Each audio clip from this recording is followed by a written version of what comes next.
Tu fais des miracles si grands, il n'y a personne d'autre comme toi. Nul d'autre n'est comme toi, Seigneur. Tu es si précieux pour moi, Seigneur. Tu es si précieux pour moi, comme je t'aime, oui je t'aime Seigneur, car tu m'as tant aimé. Oh Lord, you are so precious to me. You Lord, you are so precious to me. And I love you, and I love you, because you first love me. Seigneur, tu es si précieux pour moi. Seigneur, toi tu es si précieux pour moi. Oui, je t'aime.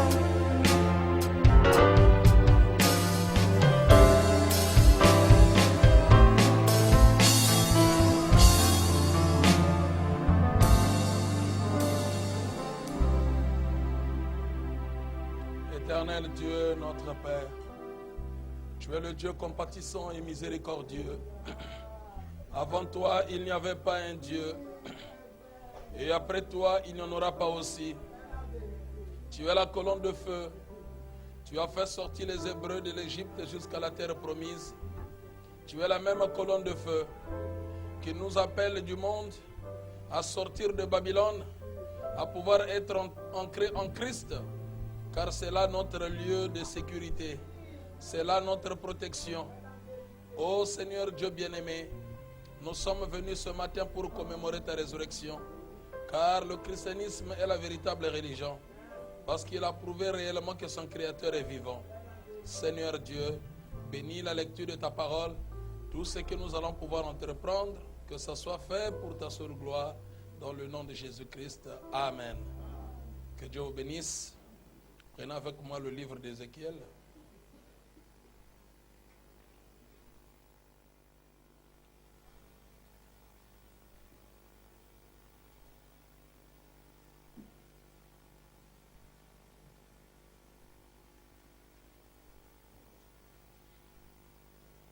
Ézéchiel, chapitre 9. Lisons la parole de l'Éternel. Oui, il cria d'une voix forte à mes oreilles. Approchez-vous, vous qui devez châtier la ville, chacun son instrument de destruction à la main. Et voici 6 hommes arrivèrent par le chemin de la porte supérieure du côté du septentrion, chacun son instrument de destruction à la main. Il y avait au milieu d'eux un homme vêtu de lin et portant une écritoire à la ceinture. Ils vinrent se placer près de l'autel d'airain. La gloire du Dieu d'Israël s'éleva du chérubin sur lequel il était et se dirigea vers le seuil de la maison. Et il appela l'homme vêtu de lin et portant une écritoire à la ceinture. L'Éternel lui dit, passe au milieu de la ville, au milieu de Jérusalem, et fais une marque sur le front des hommes qui soupirent et qui gémissent à cause de toutes ces abominations qui s'y commettent. Et s'adressant aux autres, en ma présence, il dit, passez après lui dans la ville et frappez, que votre œil soit sans pitié, et n'ayez point de miséricorde.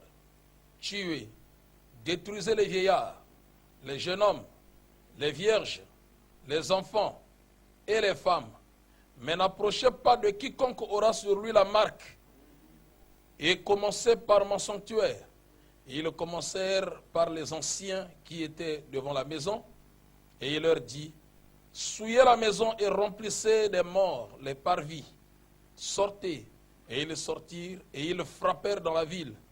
Comme ils le frappaient, et que je restais encore, je tombais sur ma face, et je m'écriais, ah Seigneur, Éternel, détruiras-tu tout ce qui reste d'Israël, en répandant ta fureur sur Jérusalem? Il me répondit, l'iniquité de la maison d'Israël et de Juda est grande, excessive. Le pays est rempli de meurtres, la ville est pleine d'injustice, car ils disent, l'Éternel a abandonné le pays, l'Éternel ne voit rien. Moi aussi, je serai sans pitié, et je n'aurai point de miséricorde. Je ferai retomber leurs œuvres sur leurs têtes. Et voici l'homme vêtu de lin, et portant une écritoire à la ceinture, rendit cette réponse.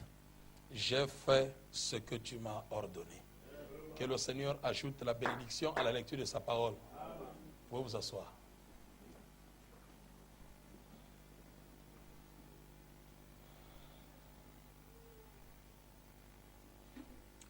Vous pouvez lire dans les 10 vierges, la question-réponse numéro 6, et vous verrez là-bas comment Frère Branham est en train de parler sur l'homme à l'écritoire sur la ceinture. Et il en parle clairement. Et vous savez que Frère Branham, c'est un grossiste. Lui, il va à la source qui est Dieu lui-même. Il va prendre, il amène en gros. Et tout le monde n'a pas les capacités d'aller chez les grossistes et payer en gros pour vendre en détail. Donc il faut des ministres qui doivent aller vers le prophète pour payer en gros et vendre en détail. Voilà pourquoi il faut les ministres pour prendre ce que le prophète a donné en gros et pour rentrer dans les détails des choses afin que même les enfants qui viennent pour la première fois, qu'ils aient quand même les capacités de recevoir quelque chose. Et voilà pourquoi nous allons essayer de parler là-dessus ce matin, tout en sachant que nous avons 2 services, un service le matin, un service le soir.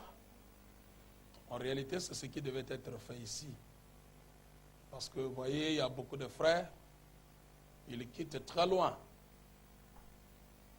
Des frères qui ont fait 400 km, ils viennent avec leur famille, ils arrivent le samedi pour adorer Dieu et rentrer. Vous voyez que quand ils viennent seulement pour un seul service, ce n'est pas quand même suffisant. Mais quand ils viennent quand même, ils rencontrent 2 services, je crois qu'ils sont bien remplis et cela va leur garantir toute la semaine. Donc ils font un bon dépôt et la semaine qui vient là-bas, s'ils peuvent revenir, au fur et à mesure, on ne fait que charger. Alors il sera difficile pour que ces gens puissent s'éloigner de la présence de l'Éternel. Voilà pourquoi même l'administration devait faire le nécessaire lorsque les frères viennent le dimanche, qu'ils rentrent avec les CD prêchés au courant de la semaine, pour qu'en rentrant, qu'ils les suivent et quand ils viennent, et qu'ils puissent être en direct dans la présence de l'Éternel et pour vivre la présence de la gloire de la Shekinah. Alors, ma prédication ce matin s'intitule « L'histoire se répète ». Ce qu'elle vient à dire, ce qui était hier, c'est ce qui se passe encore aujourd'hui. Donc, Dieu ne fait que répéter l'histoire. En réalité, il n'y a rien de nouveau sous le soleil. Tout est ancien. Donc, c'est à nous d'avoir la nette compréhension de la parole et de rentrer dans la pensée de Dieu et de faire sortir ce que Dieu veut réellement nous dire. Ainsi, nous avons lu ici dans le livre d'Ézéchiel, chapitre 9, là où on parle sur les 6 anges, ou les 6 hommes qui devaient châtier la ville de Jérusalem. Dieu dit, entrez dans la ville et que votre œil soit sans pitié. détruisez les vieillards, les vierges, les jeunes, les enfants, tout. Il dit, vous devez tous les détruire. Tuez, remplissez les parvis des cadavres. Que votre œil soit sans pitié. Et chaque homme avait son instruction de destruction à la main. Et la Bible dit, ils étaient au nombre de 6. Là, nous sommes dans la numérologie. Mais il y avait un 7e. Il était habillé en blanc, avec l'écritoire à la ceinture. La voix lui dit, toi vêtu de blanc, avant que les destructeurs ne passent dans la ville, toi précède, entre dans la ville. Il y a des gens qui gémissent, qui souffrent à cause des abominations qui se commettent. Donc ils ne sont pas d'accord avec ça. Ils ne sont pas d'accord avec la politique religieuse. Ils ne sont pas d'accord de la manière dont les femmes se comportent. Ils ne sont pas d'accord de la manière dont les églises se comportent. Va mettre la marque sur eux, c'est-à-dire le sceau. Mets le sceau sur tout un chacun, ceux qui gémissent à cause de ces abominations.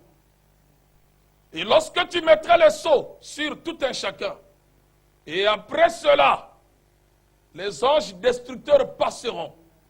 Lorsqu'ils passeront, toute personne qui n'aura pas le sceau de Dieu, qui n'aura pas cette marque-là, le Saint-Esprit, alors détruisez, tuez. Mais que votre œil soit sans pitié. Ne regardez pas que non, ça c'est mon frère, ça c'est mon grand frère, ça c'est mon père, c'est ma mère, c'est mon fils ou quoi que ce soit. Non. Puisqu'il n'a pas le sceau de Dieu, puisqu'il n'a pas la marque de Dieu, puisqu'il n'a pas le Saint-Esprit, il dit, vous devez tous les détruire. Et c'est ce qui s'est passé. Il a ordonné à ces hommes de passer et de pouvoir faire le travail. C'est ce que nous allons pouvoir voir maintenant, ce matin, comment ce travail a été fait et comment l'histoire se répète. Et qu'est-ce que Dieu veut réellement nous montrer derrière cela? Parce que derrière chaque signe, il y a une voix.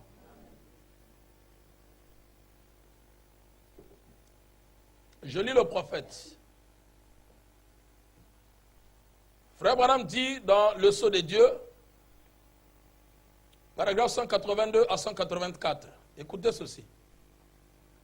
Maintenant, suivez attentivement. Pendant que nous lisons. Et voici 6 hommes arrivèrent de la porte supérieure du côté du septentrion. Chacun son instrument de destruction à la main. Il y avait au milieu d'eux un homme vêtu de lin et portant une écritoire à la ceinture. Et ils vinrent se placer près de l'autel d'airain.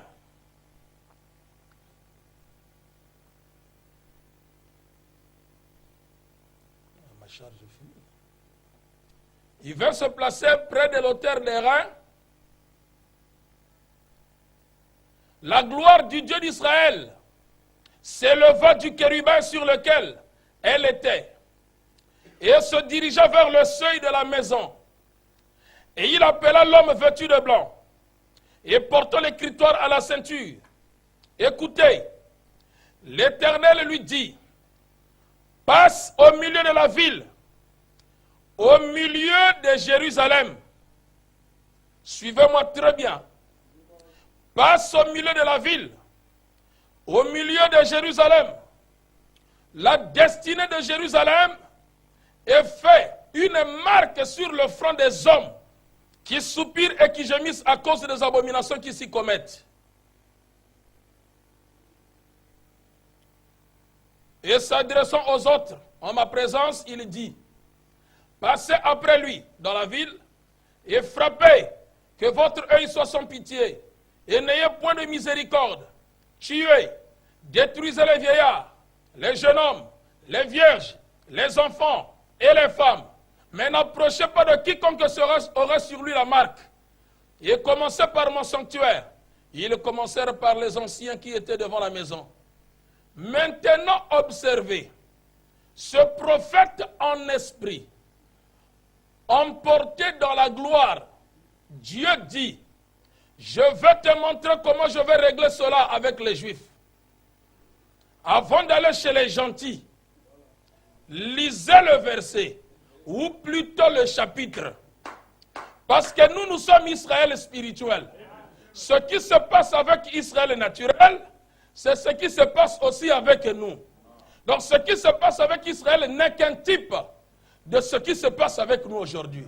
Voilà pourquoi je disais que l'histoire se répète. Et quand nous sommes dans la répétition de l'histoire, il faut que l'Église soit attentive, sinon vous allez laisser passer les choses comme ça au-dessus de vous. Et vous ne comprendrez pas comment Dieu est en train d'agir. Il dit, vous devez suivre le chapitre précédent. Eh bien, quand il est allé là, il a dit, j'ai vu, premièrement, il a vu le péché dans la ville, comme il n'en avait jamais eu auparavant. Et il a vu Jérusalem. Eh bien, rappelez-vous, cela n'était destiné qu'aux Juifs, pas aux gentils. Les Juifs et leur capitale, Jérusalem. C'est juste comme hier soir. Nous avons vu que cela était destiné aux protestants. Maintenant ce soir, c'est destiné aux Juifs. Il a dit, parcourez la ville, et voici les hommes avec les instruments de destruction à la main. Allons pour tout exterminer dans la ville. Il a dit, maintenant, retenez simplement cela, juste une minute. Un homme habillé de blanc est apparu là. Arrêtons-nous une minute. Frère Branham veut attirer l'attention de l'Église, s'arrêter à observer l'homme qui était habillé de blanc. Parce qu'il y a eu 6 messagers, il y a eu 6 âges, mais le 7e, il dit, était habillé de blanc. Il dit, arrêtons-nous un moment et observons. Habillé en blanc, la justice, la sainteté. Habillé en blanc, il portait une écritoire à la ceinture et il dit, passe le premier au milieu de la ville, avant que les autres viennent, et fais une marque sur le front. Une marque sur le front de chaque homme, chaque femme, chaque jeune garçon, chaque jeune fille de la ville qui soupire et gémit à cause des abominations qui se commettent dans la ville, à cause des péchés des gens.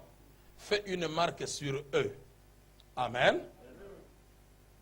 Donc, nous voyons ici, Frère Branham est en train de nous montrer comment les six hommes étaient venus et ils ont marqué des sceaux.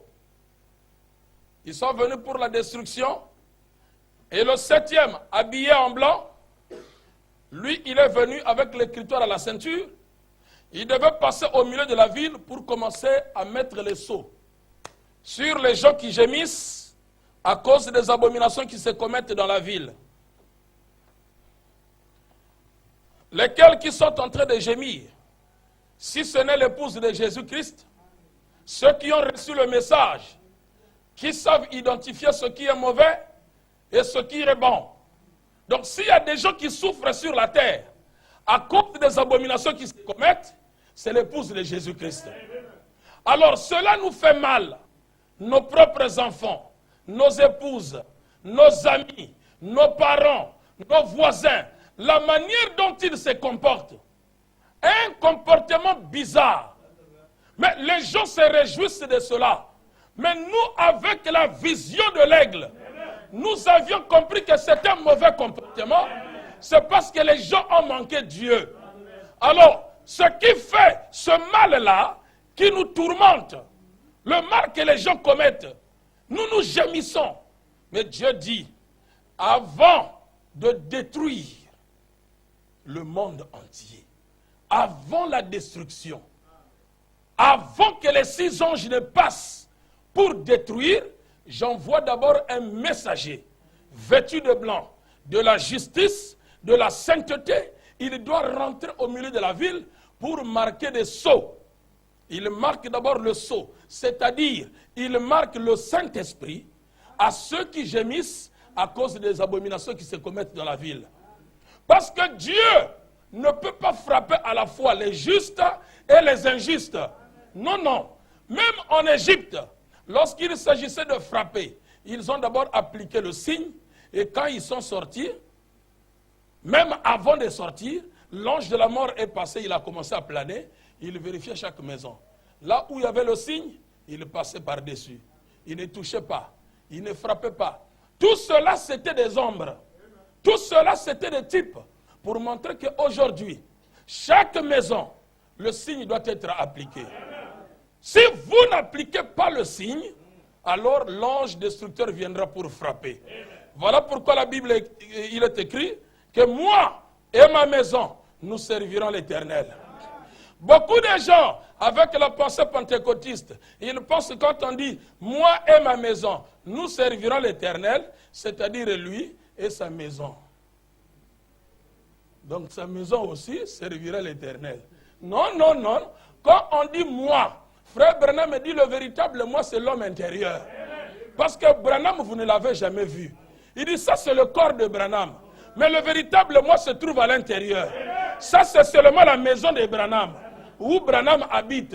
Donc ça, c'est le corps du pasteur, où le véritable Anissé habite. Donc moi, l'homme intérieur, et ma maison, le tabernacle, nous servirons l'Éternel. Parce que pour servir l'Éternel, ça doit être de l'intérieur à l'extérieur.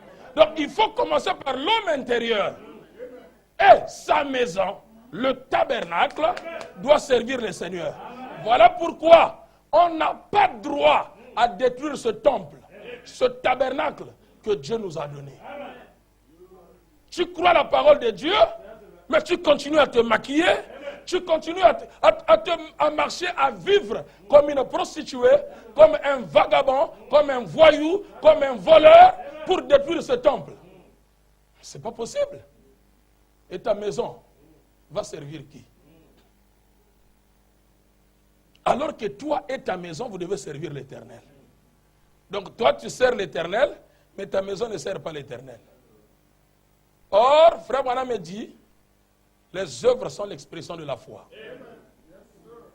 Vous ne pouvez pas voir la foi sans qu'il y ait des œuvres. Donc si vous croyez, la foi que vous avez dans la parole se manifeste au travers des œuvres. Si vous trouvez une église où il y a de l'impolitesse, manque de respect, manque de révérence, ce n'est pas leur faute. Ça vient de l'enseignement, de la parole qu'ils écoutent, qui fait qu'ils manifestent cette vie-là. Mais Branham ne nous a jamais enseigné comme ça. Frère Branham dit, chacun de nous ici est important. Vous devez avoir de la considération des uns vis-à-vis des autres.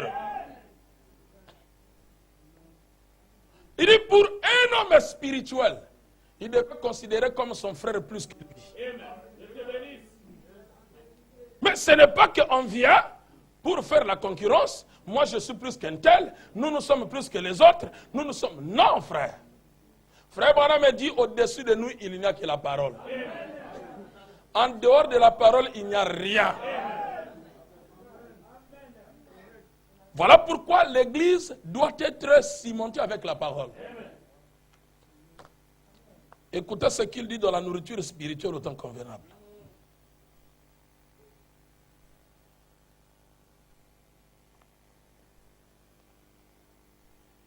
Je vais lier cela ensemble et puis...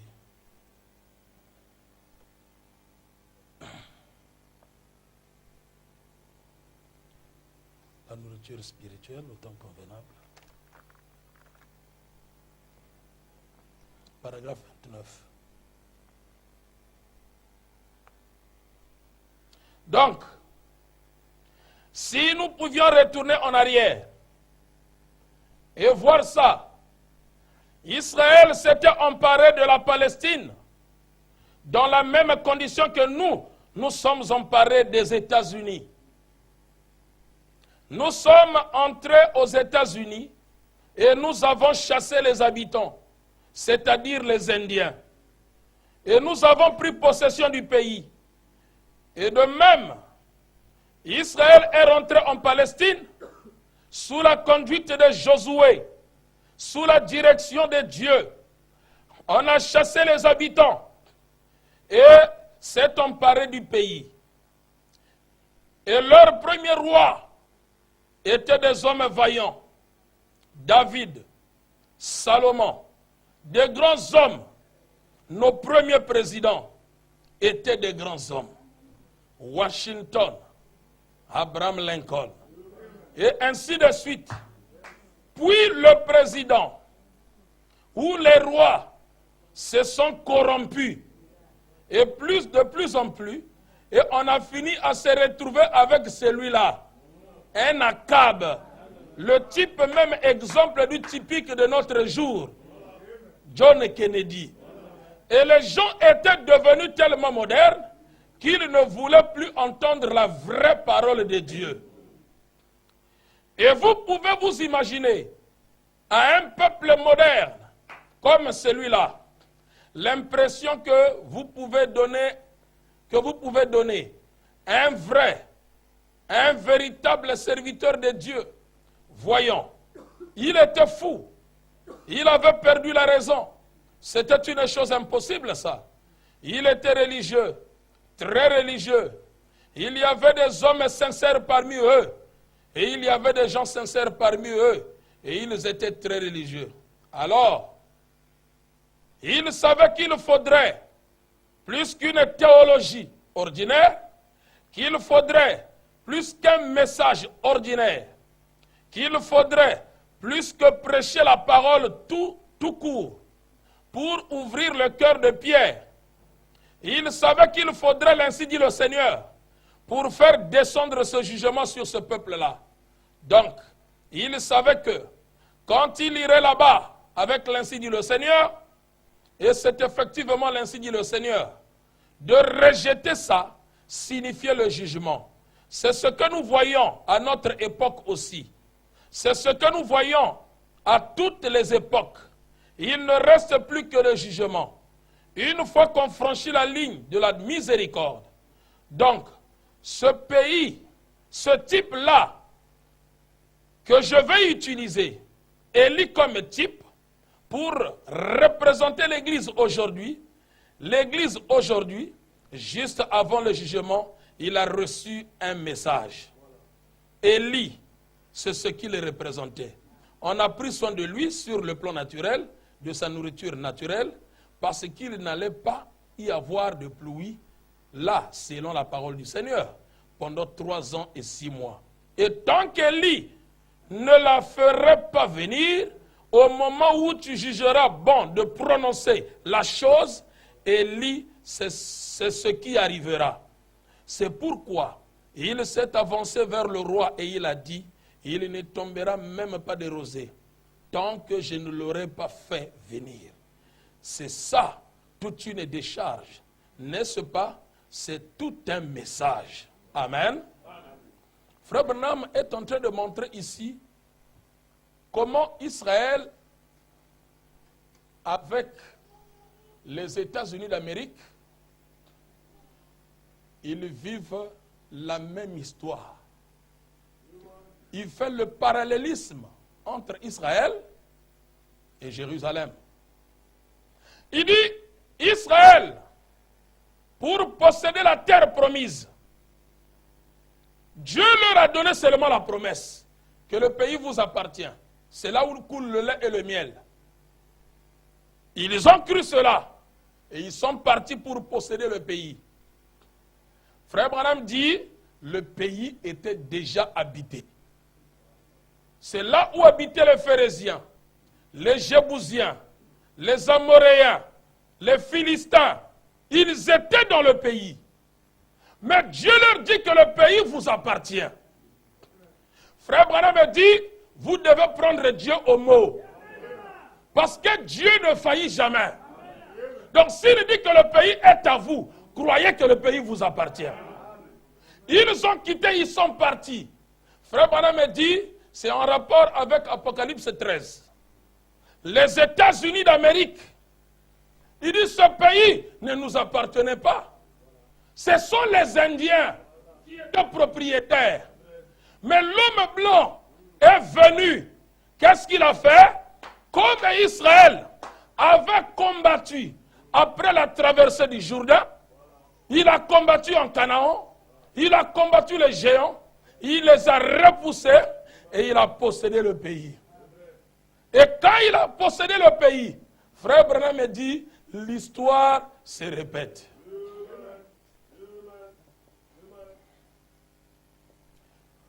Passe au milieu de Jérusalem. Il dit, lorsque vous passerez, il y a un ange qui va vous précéder. Il va mettre le sceau et les destructeurs viendront après. Passe au milieu de Jérusalem. Et quand nous voyons au milieu de Jérusalem, nous avons les USA ici. Jusqu'au milieu. Frère Branham me dit, pour vous montrer que l'histoire d'Israël est en rapport avec l'histoire de l'Amérique. Ils sont rentrés dans le pays, ils ont combattu, ils ont possédé le pays. Et quand les Blancs sont arrivés aussi en Amérique, ils ont trouvé les Indiens. Ils étaient là dans le pays. Qu'est-ce qu'ils ont fait? Ils ont combattu. L'Indien a reculé. Ils ont possédé le pays. Quand ils ont possédé le pays, Frère Branham dit, c'est l'Apocalypse 13, c'est la bête qui monte de la terre. Il dit alors que la terre était déjà occupée, mais il a repoussé les occupants et ils sont restés. Et quand Israël est rentré en Canaan, Frère Branham me dit, ils ont eu de bons rois. Ils ont eu David. Ils ont eu Salomon. Mais, quand Israël s'est corrompu, il dit, lorsque Kennedy est venu au pouvoir, Akab, c'est lui le Kennedy moderne. Lorsque Akab est arrivé au pouvoir, il commence avec le mariage mixte. Ce qui s'est passé à Baal-Péor, ça s'est répété avec Akab. Il dit, nous pouvons nous marier. Nous sommes tous des frères. Nous croyons le même Dieu. Frère Branham me dit, c'est faux. Nous ne croyons pas tous le même Dieu. Parce que si on croyait le même Dieu, on allait être tous derrière ce même message. Donc, il y a certains qui croient un Dieu imaginaire.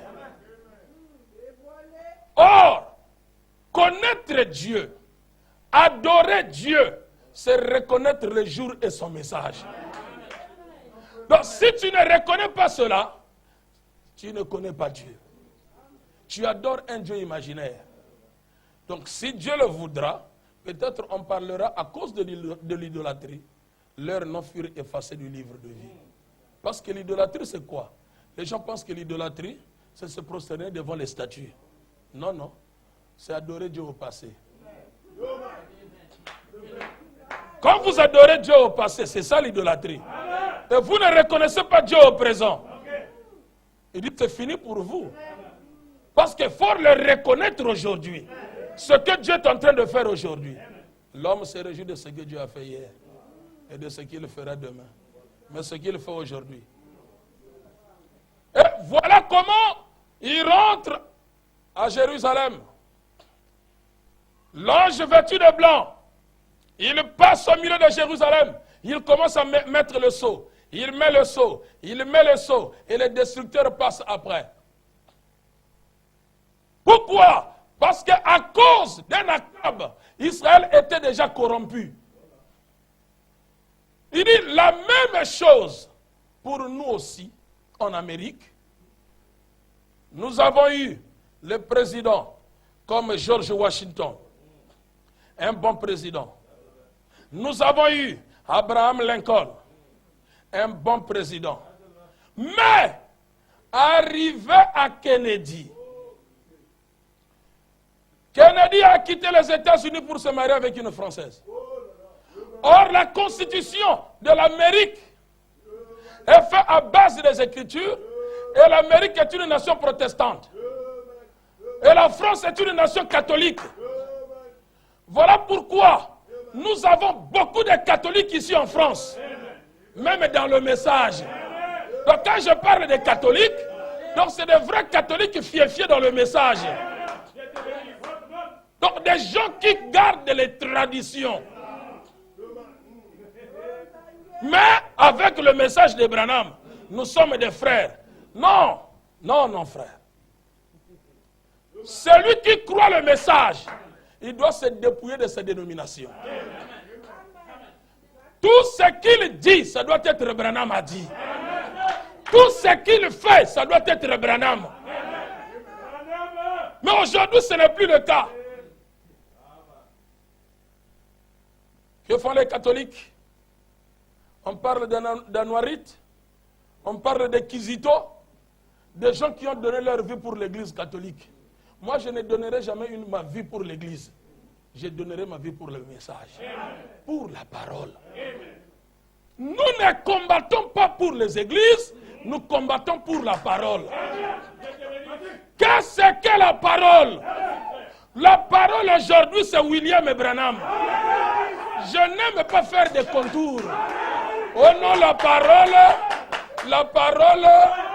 vient en Branham, c'est-à-dire, non. La parole aujourd'hui, quand tu reçois William Branham, tu reçois la parole. Et quand tu le crois, toi-même aussi tu deviens la parole. Voilà pourquoi un petit pentecôtiste, je dis bien un petit pentecôtiste, s'il lui peut reconnaître Dieu dans un montagnard de Kentucky, et toi tu reconnais quoi? Lui il a vu Dieu dans un homme, et toi tu vois quoi? Toi qui crois le message. Moi je crois qu'un véritable fils devait faire la gloire de son père. Et notre père dans la foi aujourd'hui, c'est William Branham. Ce n'est pas Abraham. Aujourd'hui c'est Branham, notre père dans la foi. Donc nous devons faire la fierté de Branham. Donc partout où nous passons, Branham, Branham, Branham, jusqu'à ce que les gens se dérangent. Qu'ils sentent que ces gens, c'est comme s'ils adorent Branham. Mais on n'adore pas Branham, nous faisons la gloire de notre Père. Notre précieux frère, si tu n'étais pas venu, nous ne serions pas ici. Amen. Apparemment, une petite simple phrase. Hein? Notre précieux frère, si tu n'étais pas venu, nous ne serions pas ici. C'est-à-dire, c'est à cause de toi. Parce que tu étais venu, nous sommes venus au ciel. Ils n'ont pas dit, c'est parce que Jésus a versé le sang à Golgotha. Non, non. Frère Branham me dit, dans le lieu d'adoration, il dit Jésus est l'ombre des choses à venir. Il dit dans le sceau, même si Jésus était mort à Golgotha, personne ne serait sauvé. Pour que les gens soient sauvés, il a fallu que le sceau soit brisé. Donc si le sceau n'était pas brisé, vous continuez avec Jésus, Jésus, Jésus, il n'y a rien. Il fallait que le sceau soit brisé. Parce que Dieu devait achever son œuvre avec l'ouverture de cet sceau. Voilà pourquoi Dieu, Jésus-Christ, quand il est venu en Orient, c'était le ministère Alpha. Il revient en Occident dans le ministère Oméga. C'est l'époux qui devient l'épouse. Amen. Voilà pourquoi, frère Branham dit, je l'ai vu au milieu de cette chandelier. Ce n'était pas un homme, c'était une femme. Ça n'a rien à voir avec le sexe. Ça parle de l'église. Donc Christ, dans son église, se révélant lui-même, continuant son œuvre. Voilà pourquoi l'église doit saisir la pensée de Christ. Si ce n'est pas le cas, nous serons simplement des idolâtres. Adorés comme les gimbanguistes, comme les catholiques, les protestants. Mais nous devons faire souffrir les gens avec le message de Branham. Frère, c'est lui qui a découvert un trésor. Mais tu ne peux pas fermer la bouche. Il faut faire le bruit. Les gens doivent se demander qu'est-ce qu'il a ramassé, c'est le diamant ou quoi? Nous avons eu plus que le diamant. C'est la vie éternelle. à cause de notre précieux frère. Amen. Voilà pourquoi, quand la destruction vient, qu'est-ce que Dieu dit? Il appelle un ange vêtu de blanc. Il dit passe au milieu. Et il dit dans les 10 vierges, il dit ce messager-là, vêtu en blanc, il dit c'était le Saint-Esprit. Il dit passe au milieu, marque le sceau, mets le Saint-Esprit.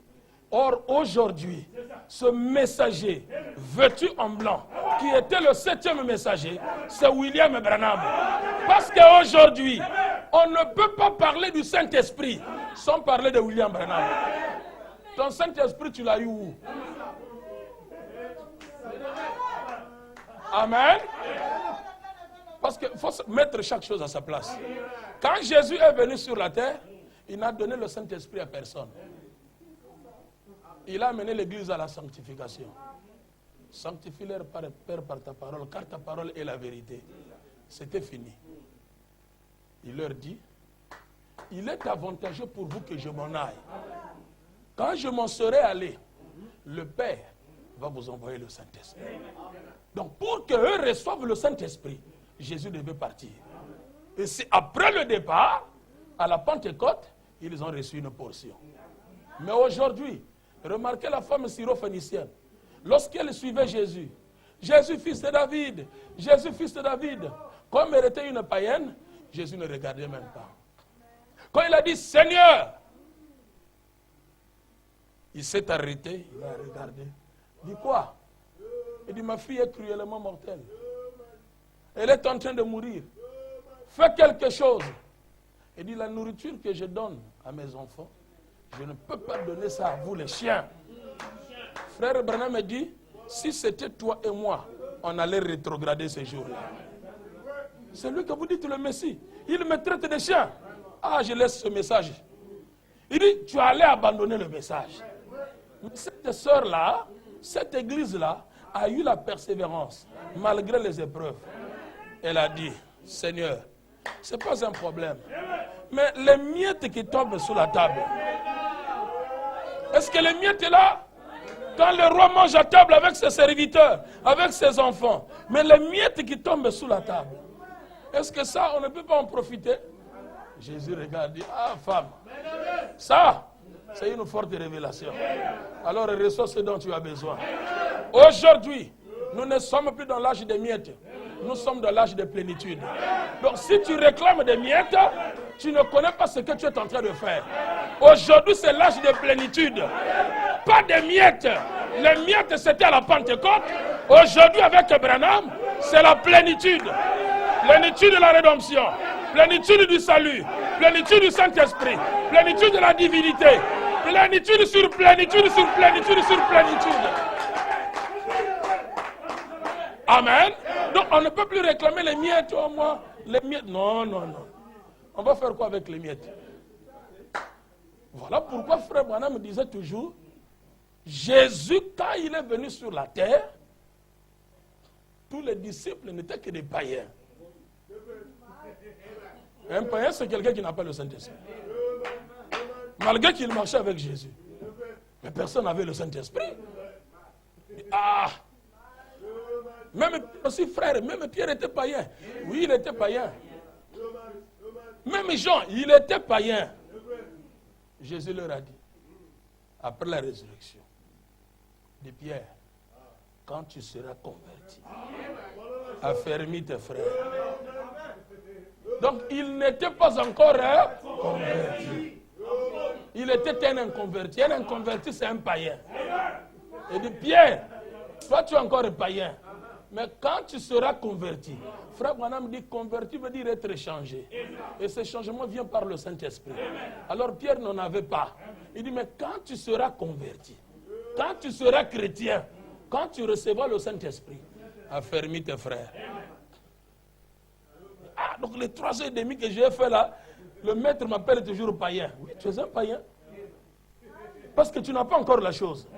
Tu n'as pas encore reçu le Saint-Esprit. Mais comment ça? Il dit, tout le Saint-Esprit était dans Jésus. Il ne pouvait pas le transmettre. Et c'est quand il est mort, Il est reparti de la forme originale, de la colonne de feu, à la Pentecôte, le Saint-Esprit est venu. Il a envoyé une portion. Et quand la portion est venue, et c'est avec cette portion qu'ils étaient en train d'agir. Pierre, l'ombre, pouvait guérir les malades et consorts. Ils ont prêché, ils ont fait tout ce qu'il fallait faire. Voilà pourquoi vous remarquez que Jésus leur a dit, n'allez pas encore prêcher. N'allez pas encore. Un homme qui prêche la parole de Dieu doit d'abord avoir le Saint-Esprit. N'allez pas encore. Allez attendre à Jérusalem. Quand le Saint-Esprit viendra, vous serez mes témoins. Mais aujourd'hui, beaucoup de gens sont en train de se précipiter sans rencontrer la colonne de feu, le buisson ardent, le Saint-Esprit. Voilà pourquoi il y a beaucoup de politique dans l'Église. Trop de politique, pourquoi? Parce qu'il manque le Saint-Esprit. Quand il y a manque du Saint-Esprit, vous avez le manque de connaissance de la parole. Vous n'avez pas une nette compréhension de la parole. Parce que la nette compréhension de la parole, frère Branham dit, c'est ça l'évidence du baptême du Saint-Esprit. Mais toi, on prêche, où est-ce qu'il veut nous amener? Oh, il veut nous amener où? Il dit ce qu'il a dit là.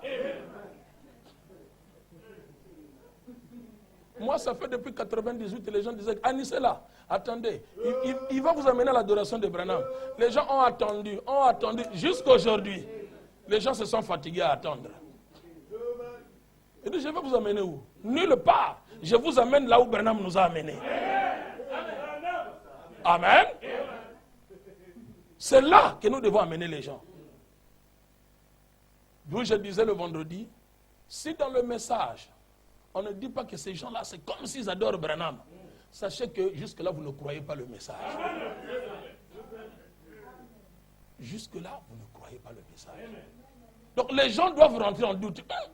Mais comment celui-là? Donc vous sentez que ceux-là aiment Branham d'une manière extraordinaire. Donc ils ont la révélation que sont Branham, nous ne sommes rien.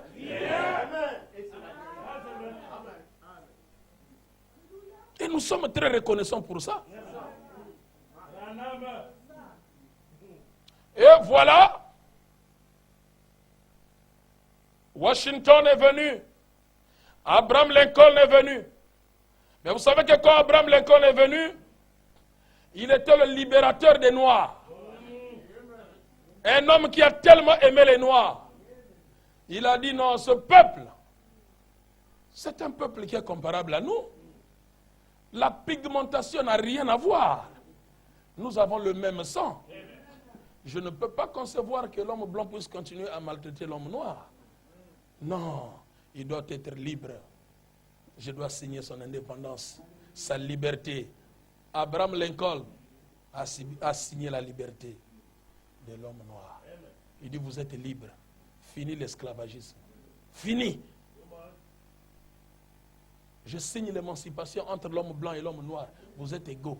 Fini. Les gens disent, mais c'est pas possible. Qui est-il Abraham Lincoln pour faire des choses comme ça? Et à cause de cela, Abraham Lincoln, on l'a tué. Et souvenez-vous qu'Abraham Lincoln est mort. Et il est né. Et il est mort un siècle avant William Branham.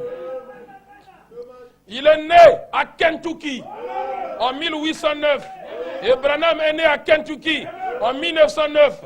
Il dit un siècle après Branham est né. Un président ayant un nom d'un prophète majeur se terminant avec H.A.M. Et voilà que Dieu suscite aussi Branham avec H.A.M. Il vient, il est né à Kentucky. Il n'a pas étudié comme Abraham Lincoln. Il était de passage un jour. Il rencontre un papa noir devant les vitrines en train de pleurer. Branham le regarde. Oh, mais papa là, il pleure pourquoi? Il dit, l'oncle, mais tu pleures pourquoi? Il dit, mon fils, regarde là-bas. Je regarde, mais je ne vois rien. Il dit, regarde au travers la vitrine. Tu vois le manteau là-bas qui est teinté de sang. Il dit, oui, je vois un manteau avec un peu de sang. Oui. Il dit, c'est le manteau d'Abraham Lincoln. Si je peux enlever ma veste, te faire voir mon dos, le chicote, le fouet que j'ai reçu de l'homme blanc. Mais cet homme m'a libéré. Il pleurait. Frère Branham s'est inspiré, il a dit, oncle, moi aussi, je connais un sang qui peut te libérer de l'esclavagisme, du péché. Il dit, c'est le sang de Jésus-Christ. Il dit, oui, mon fils, je sais, mais tu ne sais pas ce que je sens en moi quand je regarde là-bas. Frère Branham me dit, vous voyez, il dit, vous devez avoir la vision de l'aigle. L'oncle voyait quelque chose que moi je ne voyais pas. Mais après j'ai compris. Oh, Abraham Lincoln, en tant que père de la nation, il est mort, mais ce qui était suspendu, ce n'était pas Abraham Lincoln, c'était le manteau d'Abraham Lincoln. Jésus-Christ est mort, mais ce qui est suspendu, c'est le manteau de Jésus. Or, le manteau de Dieu, c'est le prophète. Et on a pris le manteau, on l'a laissé suspendu le manteau.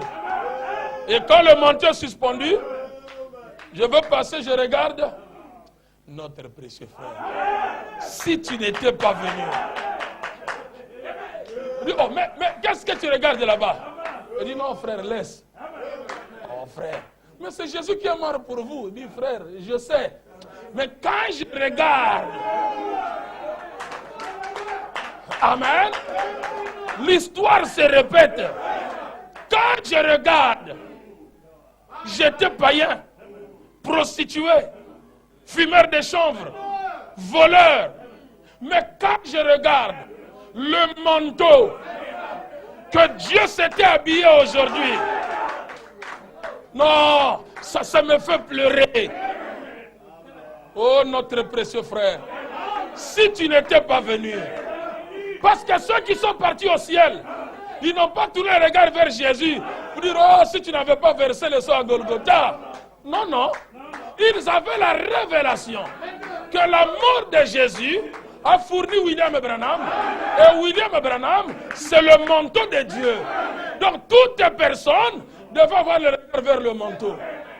Ah, vraiment.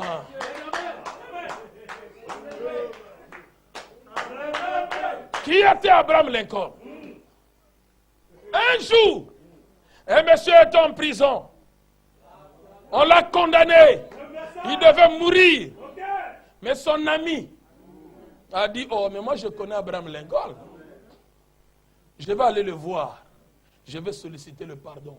Tu seras pardonné. En cours de route, il se rencontre avec Abraham Lincoln. Comme il était simple, humble. Il dit, monsieur le président, mon ami est en prison. J'aimerais que tu puisses faire quelque chose. On va le tuer. Si tu peux signer un papier, qu'il soit libéré. Il dit, oh, c'est pas un problème. Donnez un papier. Bon, on a pris un papier comme ça, un papier vulgaire. Donne. Bon, c'est moi, Abraham Lincoln, et libérer ce monsieur. Signé Abraham Lincoln. Amène son prison, donne à ton ami, il monte chez les juges.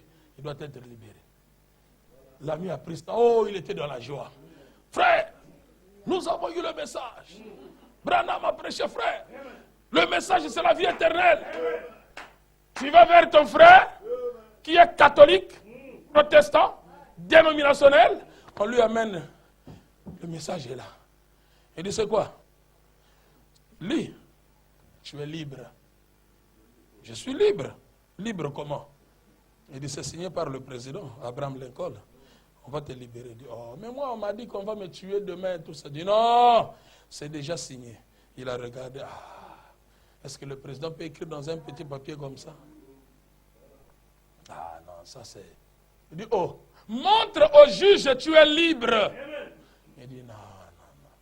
C'est pas lui. Lui, Abraham Lincoln ne peut pas écrire comme ça. Il n'y a pas de cachet, il n'y a pas de ceci, tout ça. Non, non, non. Il dit, prends. La grâce est reconnue comme grâce à celui qui la reçoit comme étant la grâce. Lui, il a rejeté la grâce. Et quand on l'a appelé, il dit, bon, monsieur, vous passez à la barre, après avoir jugé, on l'a tué. Frère Branham dit, il avait rejeté la grâce. Il dit, or, remarquez, aujourd'hui, nous le savons très bien, que Jésus-Christ, il est celui qui pardonne les péchés. Nous le savons très bien. le salut, tout, c'est au nom de Jésus-Christ. Mais, je vous ai parlé sur le changement de la symphonie. Les enfants d'Arthur White, ils se moquaient de Branham. Alors, se moquer d'un prophète, c'est un blasphème. Il dit à Arthur White, j'ai parlé, les écureuils sont venus à l'existence. Les autres ont douté. Toi, tu as cru. Demande ce que tu veux. Ah! Demandez ce que je veux. Si c'était toi, mon frère, qu'est-ce que tu allais demander? Frère Branham me dit, si tu veux l'argent, l'argent sortira ici. La parole prononcée par William Branham, l'argent est là au-dessus de vous. Donc si vous en avez besoin, dites Seigneur, je prends cette promesse, j'ai besoin de cet argent-là. Et la sœur Arthur White a regardé, l'argent, l'argent. Mais les enfants ici sont des païens. Ils ont l'enfer. Est-ce qu'ils ne peuvent pas quitter de l'enfer, aller au ciel? Ah, ce n'est que Jésus aussi qui peut faire ça. Ah, mais Jésus aussi n'est pas. Mais est-ce que Branham peut faire ça? Il dit, oh, demande ce que tu veux. Tout est possible à celui qui croit. Il dit, frère de Branham, j'ai besoin du salut de mes 2 enfants.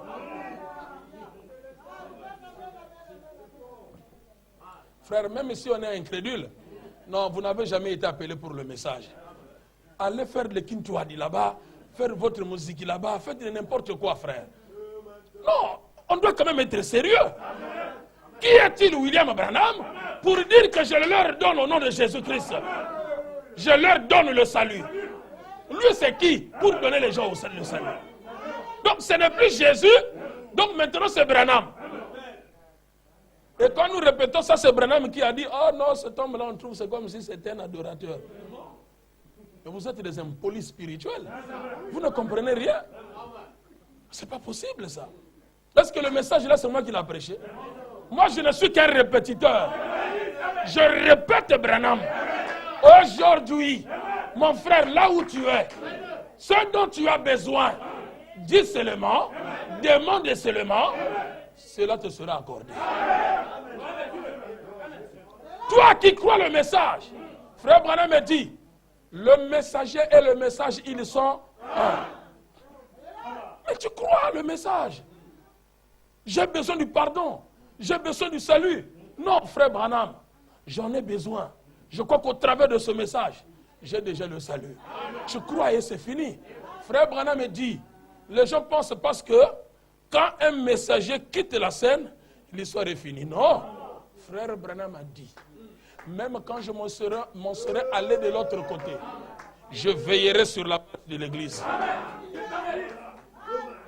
Moi, je crois que Branham veille sur la marche de l'église. Il veille sur la marche de l'église. C'est son église. C'est sa responsabilité dans cette génération. Voilà pourquoi, pour ne pas que nous ayons des problèmes, répétez ce que dit William Branham. Dieu ne connaît même pas ton pasteur. Il ne te connaît même pas. Dieu connaît William Branham. C'était la 7e étoile qui était entre ses mains. Et il nous a représentés. Alors c'est à nous de croire à l'étoile. Et lorsque les mages ont perdu l'étoile, ils sont rentrés à Jérusalem. Ils étaient devenus dénominationnels. Ils ont commencé à demander des païens. Oh frère, où est le roi des Juifs qui vient de naître? Oh, roi des Juifs? Tu as un frère qui commence à demander aux païens la promesse, oh, est-ce que Jésus réellement est venu, frère? Tu vas aller demander chez les païens, chez les méthodistes, sur la seconde venue du Seigneur. On dit, oh, Jésus. Ah non, ça, Jésus n'est pas encore revenu. Tu deviens encore confus. Frère, j'ai demandé au pasteur méthodiste, il m'a dit que Jésus n'est pas encore revenu, frère. Ah, mais comment tu es parti le demander? Tu ne sais pas que ce sont des païens. Ils sont partis demander Hérode. Où est le roi des Juifs? Un roi. Mais c'est moi qui suis roi ici. Il y a encore un roi qui vient de naître. Il dit, ah, ça devient un problème. Le trône est menacé. Il dit, bon, allez un peu chercher. Hein. Si vous le voyez, venez me dire que j'aille aussi l'adorer. On recherchait un moyen pour aller tuer l'enfant. Et les mages sont restés, ils commençaient à tâtonner. Pourquoi ils ont perdu l'étoile? Comme notre frère Samson. Après avoir filtré avec le monde, on lui a troué les yeux. Et quand les yeux étaient troués, il commençait à marcher en tâtonnant. En tâtonnant. Mais frère Branham me dit, quoi que les gens se moquaient de Samson, les gens regardaient les orbites vides, mais ils ne savaient pas que la nouvelle chevelure poussait. C'était la nouvelle génération. Vous pouvez rendre le messager en silence, mais le message continuera. Voilà pourquoi si un incrédule vous dit que Branham est mort, ne le croyez pas. La nouvelle chevelure est en train de pousser. Et les gens ne faisaient pas attention. Et quand les mages sont sortis de Jérusalem, ils ont aperçu l'étoile. Ils disent, ah, donc c'était une grosse erreur. Mais oui, frère, vous êtes frappés par des grandes églises. Oh non, là-bas, ils sont au nombre de 1000. Là-bas, ils sont 5000. Là-bas, ils sont 100. Ils sont ceci. Non. Qui vous a dit que l'église est constituée dans le nombre? La véritable église, c'est le message qui est prêché dans cette église-là. C'est ça la beauté d'une église. Ce n'est pas, non, frère, bon, nous là-bas, nous sommes nombreux, hein, mais vous êtes là seulement un petit groupe. Oh, c'est pas possible. Alors, voilà comment les gens rentrent à Jérusalem. Et quand ils rentrent là, ils perdent l'étoile. Tu étais un bon frère, mais depuis que tu es rentré à Jérusalem, tu deviens léger. Ta sœur devient légère. Même les jupes longues qu'elle portait, ça commence à monter avec les crics pour devenir une jupe courte. Et les sœurs commencent à marcher en collant. Et le pasteur trouve là, oh non frère, bon, vous comprenez que nous ici nous sommes civilisés. Quoi? Est-ce que la civilisation vient de Dieu? Frère Branham dit ça vient du diable. Et vous voulez civiliser aussi le message? Non, non, ça ne marche pas. Le message restera le message. Et c'est de cette manière que les mages ont perdu l'étoile, mais quand ils sont sortis, ils ont découvert l'étoile. Oh frère! Mais pendant tout ce temps que j'étais à Jérusalem, on nous racontait des histoires, des histoires, des histoires. Jésus viendra, viendra, viendra, des histoires. Donc il fallait sortir de Jérusalem pour apercevoir l'étoile. Et quand ils ont aperçu l'étoile les a conduits jusque là où était né le Fils. Ils ont vu le Fils, ils ont adoré, ils ont donné les dons. Et après, l'ange a dit, ne passez plus sur le même chemin. Changez de chemin. Toute personne qui rencontre Christ dans sa vie doit automatiquement changer. Tu ne dois plus revenir sur le même chemin. Non, non, tu dois changer. J'étais catholique, j'étais presbytérien, méthodiste, baptiste. On parlait de Jésus, mais on ne connaissait pas qui était Jésus. Et aujourd'hui, Jésus dit, voici, je vous enverrai Élie le prophète. Et nous avions compris que quand il envoie, lui ne reste pas. Lui-même s'incarne. Il vient au travers de cet homme-là. Et nous avons reçu Dieu, la présence de Dieu non reconnue. Et tu n'arrives pas à comprendre ça. Que tout ce que tu dois faire, ça doit être ce que William Branham a dit. L'histoire se répète. Abraham Lincoln, un grand président des États-Unis d'Amérique, sa taille, il est tellement géant qu'il est écrit dans sa biographie. Aucun président en Amérique n'a atteint sa taille. Et la longueur d'Abraham Lincoln montre sa grandeur. Un grand président. Et Frère Branham dit, remarquez qu'on a mis sa figure dans le billet de $5. Et vous savez que le chiffre 5, c'est la grâce. C'est la grâce que l'homme noir a reçue. Et aujourd'hui aussi, William Branham, pour nous, l'homme noir, c'est une grâce. Frère Branham dit, l'homme noir, c'est un homme spirituel. De par sa nature, c'est un homme spirituel. Il dit, j'aime l'homme noir. Il dit, ce sont mes amis. Donc, nous, aujourd'hui, si nous avions eu la liberté Si nous pouvons parler, nous pouvons nous exprimer, c'est parce qu'il y a quelqu'un qui a signé notre libération. Notre précieux frère. Si tu n'étais pas venu, nous, on allait être toujours complexés. Mais Branham est venu, il a dit non. Le message, ça se trouve entre vos mains. Il dit, c'est vous. Le réveil de midi. C'est vous qui avez la parole. Nous avons besoin de prédicateurs africains pour venir apporter le message ici en Amérique. Et toi, tu vas en Amérique, tu t'assois pour écouter encore les Américains te prêcher la parole. Va leur prêcher la parole. Parce que heureux ceux qui ont cru sans avoir vu. Nous, on croit. Et on a la révélation. Nous marchons avec la révélation. Nous prêchons la révélation. Et c'est comme cela que nous avançons. L'histoire se répète. Frère Branham dit ceci. Pourquoi il fallait que ce soit les bergers? Paragraphe 33. Savez-vous que l'histoire se répète très souvent? C'est un fait établi. Cela pourrait arriver encore juste à côté de nous. Oh, dites-vous, si j'avais vécu en ce temps-là, eh bien, alors, si vous voulez savoir ce que vous auriez fait en ce temps-là, regardez votre état actuel. Et vous pouvez voir ce que vous auriez fait en ce temps-là. Parce que cela est certainement en train de se révéler. Frère Branham dit, beaucoup de gens disent, quand on a crucifié Jésus, Pilate a dit, entre Jésus et Barabbas, qui voulez-vous que je vous relâche? Tout le monde s'est écrié Barabbas, relâche Barabbas, Barabbas. Bon. Mais que ferons-nous de ce Jésus qu'on appelle le Christ? Crucifiez-le, crucifiez-le. Frère Branham me pose la question. Mon frère, ma soeur, si tu étais là en ce jour-là, qu'est-ce que tu allais dire toi?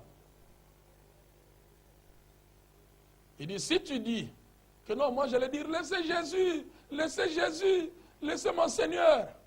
Il dit, je le saurai par votre position aujourd'hui.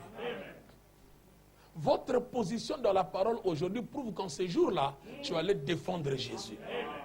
Or, défendre Jésus, c'est défendre le message que nous avons. Donc, si vous ne défendez pas le message, ça montre qu'en ce jour-là, tu allais dire aussi, crucifiez-le, crucifiez-le. Nous, on choisit Barabbas. Et c'est ça qui fait que même dans les assemblées du message, on commence à préférer des gens dénominationnels que vos propres frères qui croient le message. Un frère qui chante convenablement, vous le rejetez, vous prenez un dénominationnel pour chanter dans l'église du Dieu vivant. Un prédicateur, vous le rejetez, vous prenez un séminariste, un théologien pour vous prêcher la parole de Dieu. C'est pour amener les gens où? Nous ne venons pas ici pour se regarder les uns les autres. Nous ne venons pas ici pour faire voir les habits. Nous ne venons pas ici pour se faire voir. Non, nous venons ici pour la vie éternelle. C'est le message qui nous rassemble. Nous devons être autour du message pour parler des choses nous concernant. Frère Branham dit, sondez le message. Si vous voulez manquer la tribulation, vous devez creuser. Alors vous restez là, vous ne creusez pas le message et vous vivez par la gloire passée. Non, non, ce n'est pas ce que vous avez été qui compte. Frère Branham dit ce que vous êtes aujourd'hui.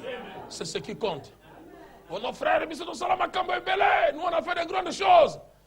Oh, tu as fait. Nous voulons voir ça aujourd'hui. On n'a pas besoin de ce que tu as fait hier, ce que tu fais aujourd'hui. Ta position aujourd'hui dans la parole. Quelle est ta position? Frère Branham dit, dans toutes choses, sachez que ce n'est pas le départ qui compte, mais c'est la fin.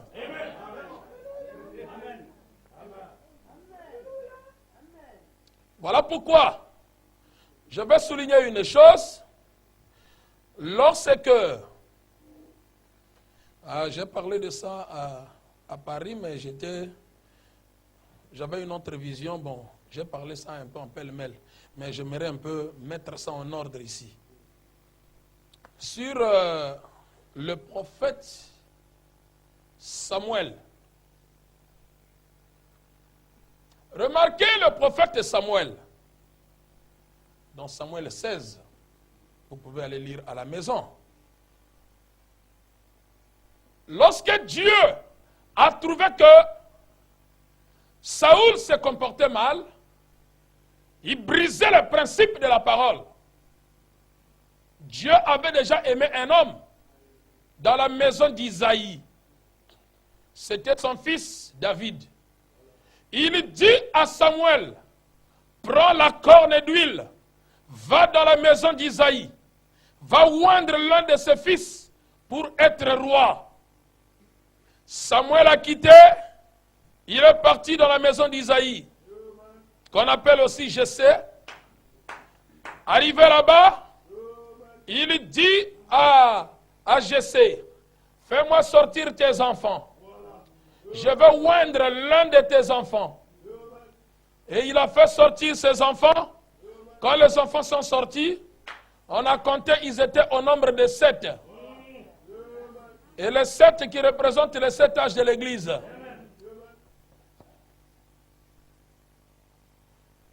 Le premier qui était sorti, c'était Eliab, un géant. Dès qu'il l'a vu, Samuel a dit, ah, voilà l'homme que Dieu a choisi. L'Éternel lui dit, attention Samuel, ne regarde pas aux apparences. Dieu ne voit pas les apparences. Parce qu'aujourd'hui, les gens sont devenus tellement catholiques. On regarde aux apparences. Oh non, le pasteur là, il est tellement pieux. Donc vraiment, vous sentez que non, c'est un catéchumène, un catéchiste, un séminariste. Branham n'a pas dit quand tu es pasteur, il faut marcher comme un prêtre, ou bien comment parler comme Mosengo, je ne sais qui. Non, non. Frère Branham me dit, restez original tel que vous êtes. Amen. C'est pas possible. Il dit, parlez du message. Sondez le message et montrez aux gens c'est quoi le message. Samuel vient. Il rentre, il s'approche vers Eliab. La voix lui dit, non, ne regarde pas les apparences. Il dit, c'est pas lui. Il a reculé. Il dit, appelle tous les enfants. Tous les enfants sont sortis. Il a compté 1, 2, 3, 4, 5, 6, 7. C'était les 7 âges de l'église.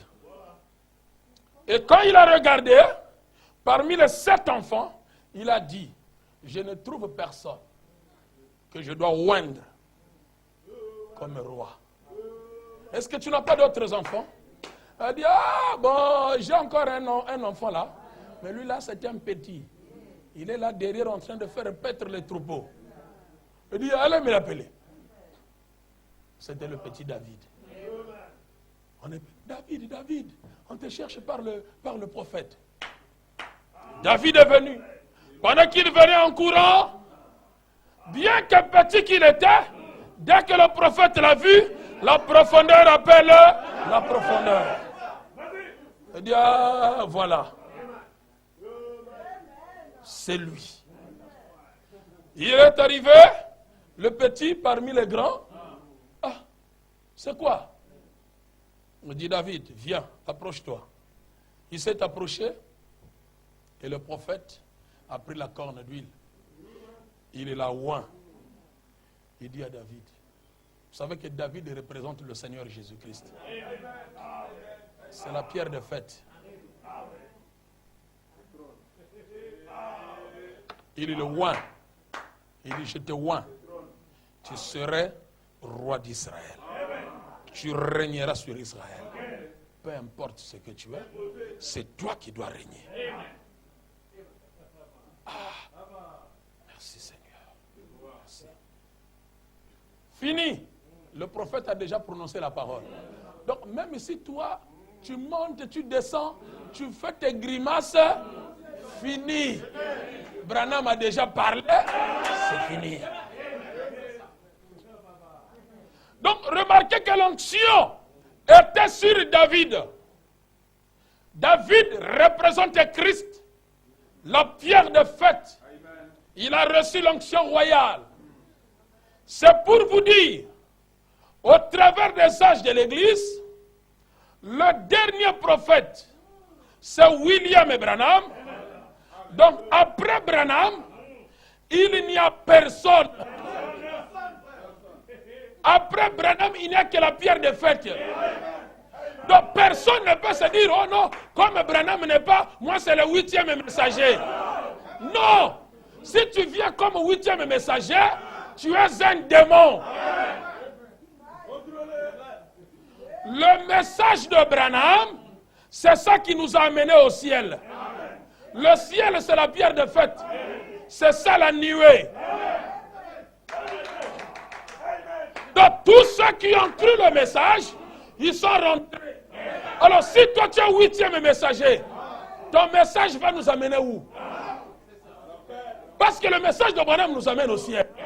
Ton message à toi va nous amener où? On n'a pas besoin de ton message. Si tu as un message, laisse-nous le message de Branham. Montre-nous ton message à toi. Qu'est-ce que Dieu t'a dit? Qu'on puisse voir, qu'on puisse écouter. Mais tu viens aussi toujours avec les brochures de Branham. Oh, moi c'est le 8e messager. Un démon fait tes chairs. Non, non. Branham c'est le dernier. Après Branham, il n'y a personne. Voilà pourquoi tout le monde, à commencer par le pape, tous, Branham c'est notre pasteur. Celui qui a le souci d'aller au ciel, il n'a qu'à croire en William Branham. Parce que c'est lui, quand la pierre de fête descend, ça vient se poser sur lui. C'est lui qui fait le pont, qui nous prend dans le temps pour nous amener dans l'éternité. De la même manière que Jean-Baptiste prenait ceux du Nouveau Testament pour les introduire dans l'Ancien, ceux de l'Ancien pour les introduire dans le Nouveau Testament. Aujourd'hui, Branham nous prend dans le temps pour nous introduire dans l'éternité. Car le 8e âge, c'est l'éternité.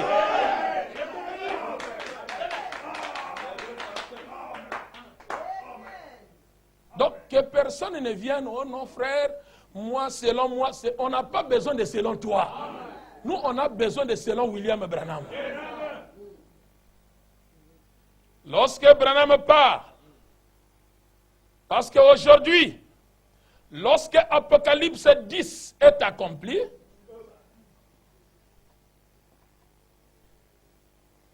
c'est le lion qui a rougi. Le lion qui a rougi, c'est Christ. Et lorsqu'il a rougi, les 7 tonnerres ont fait entendre leur voix. Frère Branham dit, les tonnerres ont grondé où? Il dit pas au ciel, mais sur la terre. Amen. Donc sur la terre, il y a un messager prophète. La Bible dit, quand viendra le Fils de l'homme, trouvera-t-il la foi sur la terre? La terre. Est-ce que la terre là a besoin de la foi?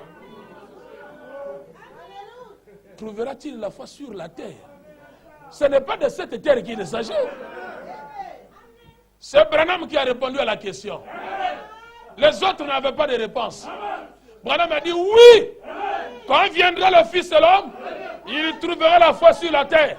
Parce que Malachie 4 vient pour restaurer la foi des enfants à leur père. Pour restaurer la véritable foi. Alors la tête peut maintenant descendre. Donc quand les tonnerres ont grondé sur la terre. C'est-à-dire Christ incarné dans la chair humaine. Au travers de William Branham. Donc quand vous voyez Branham, c'est Jésus ou bien c'est Branham? C'est Jésus ou bien c'est Branham? Oh, on ne comprend pas. C'est comme cela qu'on doit vous voir aussi.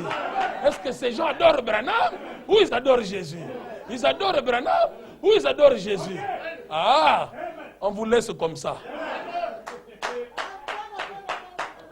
Parce que vous êtes tellement pentecôtiste, on vous laisse comme ça, que vous mourrez. Qui t'avait envoyé de croire ce message? Ça t'apprendra. Au Fongoli Nzungwanganga. Ah, tu auras pour ton compte. Mais oui. Tu as ton problème, tu es parti voir le féticheur. Le féticheur a déjà ouvert son marmite. Tu as déjà vu. Il dit, fini, hein. Si tu vas trahir, tu vas mourir. Aïe, aïe, aïe, aïe. Qu'est-ce que je vais faire? Amen. Mais attention, nous sommes plus que des féticheurs. Nous sommes plus que les magiciens. Nous sommes plus que les illuminatis. Les gens disent, Branham, là, ça doit être un magicien. Il dit, un magicien, ce n'est pas un problème. Mais un magicien, on doit l'initier. Et montrez-nous qui est le maître de Branham. Parce qu'il ne peut pas naître magicien. Il doit avoir quelqu'un qui l'a initié. Alors, montrez-nous son maître qui l'a initié. Le maître de Branham, c'est Jésus lui-même. Amen. Il n'a pas de maître. Donc notre magie à nous, c'est la parole. Donc quand les magiciens nous trouvent, ils nous trouvent terribles. Ils disent, ah, ces gens ici sont mystiques. Évidemment. On a pris Daniel. On l'a jeté au fosse aux lions. Les lions affamés pour bouffer Daniel.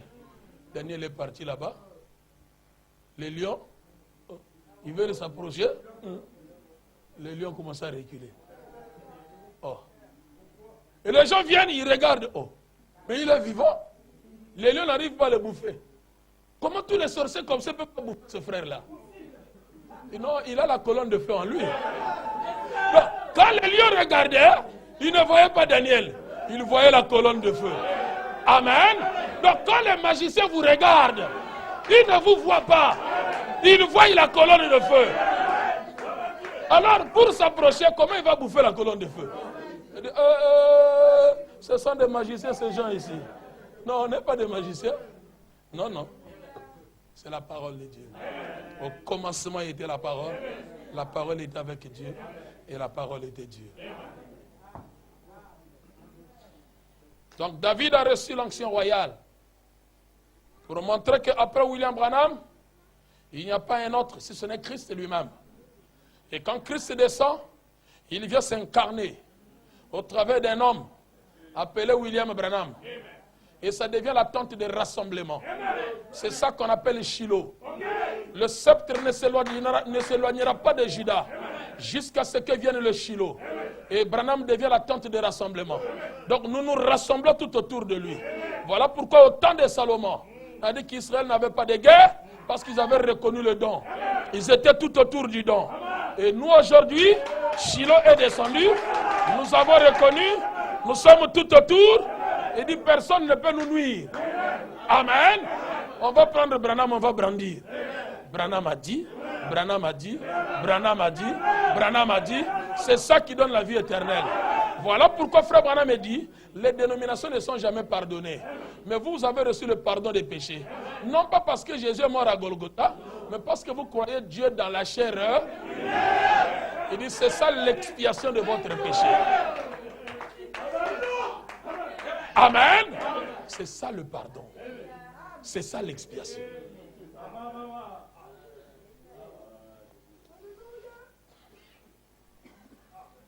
Passe au milieu de la ville, marque le sceau à ceux qui gémissent et qui souffrent à cause des abominations qui se commettent. Frère Branham dit, cet homme vêtu de blanc, c'était le Saint-Esprit. Frère Branham dit, dans les oins du temps de la fin, paragraphe 99 et paragraphe 100, il dit ceci. Jérémie, qui était confirmé, il était rejeté. Mais c'était un prophète de Dieu, un prophète confirmé. Ils haïssaient cet homme de Jérémie. Et il lui lançait des fruits mûrs. Et tout le reste. Et il a prononcé la malédiction sur eux. Et les choses qu'il faisait. Et qu'il s'est couché sur un côté et sur l'autre. Et tout. Qu'il a donné à Israël des signes qu'ils avaient tort. Chaque prophète, chaque vrai prophète qui a été suscité dans le monde a toujours maudit ces organisations, les dénominations, les dénominationnels de l'Église. Comment est-ce que ça pourrait changer avec le Dieu qui ne change pas? Non, la dénomination est déjà maudite. Elle ne changera pas.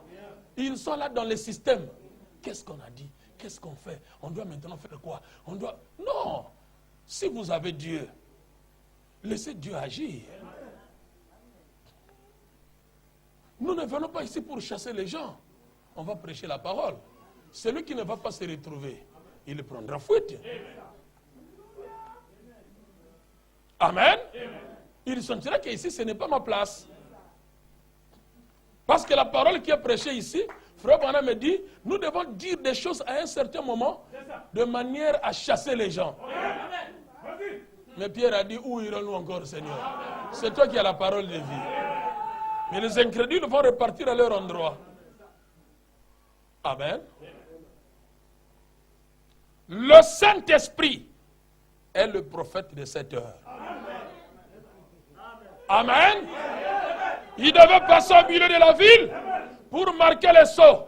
Au milieu de Jérusalem. Au milieu des USA. Pour marquer le sceau.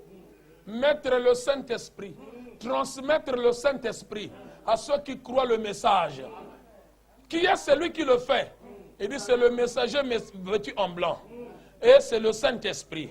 Et le Saint-Esprit aujourd'hui, c'est William Branham. Amen. Parce que cet homme de Branham, Frère Branham me dit, si vous adorez Dieu le Père et que vous aimez le Père, vous croyez en lui. Vous croyez en Fils et au Saint-Esprit. Croyez aussi en moi. Car je suis l'un d'entre eux.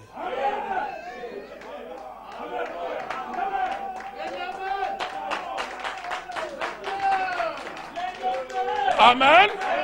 Je suis l'un d'entre eux. C'est grave, hein? On va écorcher les dos des gens ici. Aïe, aïe, aïe, aïe. L'injection fait mal, mais ça vous guérit. On va m'injecter. Non, reste calme. C'est pour ton bien. Amen. On est en train de vous mettre les gilets par balle. Donc quand vous avez déjà tous les gilets par balle, partout où vous rentrez, on donne les tirs n'importe comment. Non, non. Vous êtes là déjà bien bâti. Même si quelqu'un adore Branham, il vient ici. Il va prêcher, vous allez le mettre à sa place. Amen. Le Saint-Esprit est le prophète de cette heure. Il confirme sa parole. Il la démontre. Le Saint-Esprit était le prophète de l'heure à l'époque de Moïse. Est-ce que vous le croyez? Avec Moïse, c'est tout le monde qui dit Amen. Mais quand on remplace X par sa vraie valeur, c'est là où il y a des problèmes. Moïse, Amen. Jérémie, Amen. Abraham, Amen. Branham.